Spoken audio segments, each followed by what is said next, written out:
So when I look at the culture of Christian hip hop as it stands today, man, I'm excited. Overall, I'm excited. I think that there's a growing number of artists who are very expressive. They're creative. When you look at the history of Christian hip hop, and you see a zeal and a passion, but there wasn't a lot of professionalism that was existing there. And I think now we see a lot of professionalism. A lot of people are sonically on point. I think the content is really, it's pretty good. But the thing that alarms me is something that's unique about Christian music or Christian culture is that you can be a representative in Christian culture and not really know Christ.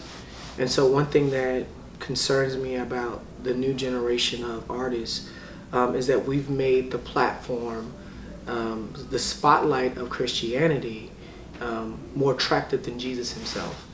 And so a lot of guys that I've seen and even just had some opportunity to connect to, very immature in their faith, very underdeveloped, and yet they have growing platforms. And I think that it's, on one hand, it's exciting to see people come into a place of influence and grow, but then it's also dangerous because gift can get you into places where your character has to keep you. And if you don't have the right set of character and recognize that you really are an ambassador for something that's ancient, then you won't properly reflect it, and you'll find yourself in a situation where you end up living for that spotlight more than living for the thing that you're writing about. There's nothing inherently wrong with wanting to provide.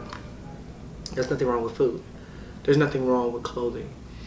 The problem that we have is a problem that mankind has always had, is that we want to find life and create life outside of God, and outside of Him dictating how those things should be used.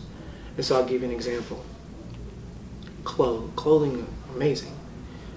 Clothing help express creativity, but when clothing give us a value and a worth that only God should be giving us, then we've made clothing an idol, right? And so I would just say, more than anything, it's not about where you find the most influence, where people are really excited about your craft. More than anything, it's about, are you having those regular heart checks that begin to say, you know what, even though, I'm finding influence, the most valuable thing is the fact that I belong to the King of Kings. And so I would say, as a Christian artist, it's just something that you have to check yourself. And it's difficult to do it in isolation because ultimately, all of us are blind to our own weaknesses.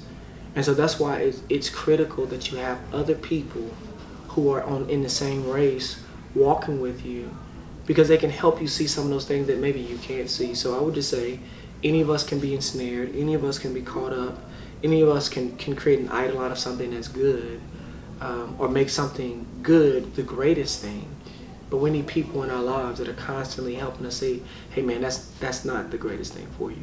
Here's really how, we need to begin to rethink these things.